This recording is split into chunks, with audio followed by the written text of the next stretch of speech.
тормышта бер кайчанда бер кемгә дә сөйләп булмый торган серләр була. Бер кайчанда бер кемгә дә бирми торган, үзен генә юга торган кирләр була. Әйтергә тиеш булып та уйлый торгач, әйтелмичә калган сүзләр була. Гомер буе онытырга тырышып та, онытылмый торган күзләр була. Күзен ак-караны аера алмый торган, ялгыз җан асраган көннәр була.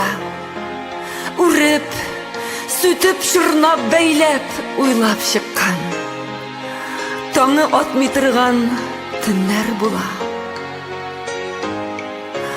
Аңлатырга сүзләр табып булмый торган, сине бәйләп алган сагыш була. Күргәннәргә сабыр булып, күрмәгәнгә күрсәтмәсен дигән язмыш була. Башына төшмәгән кеше белми торган, аңлый алмый торган әрнү була.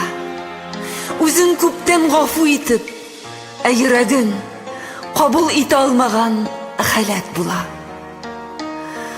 Һәм шуларның барсын түкми, чәчми, кеше күңеленә салып куя. Яши, авыр бер йөк булып, күңелдәге сандык шыплап тула.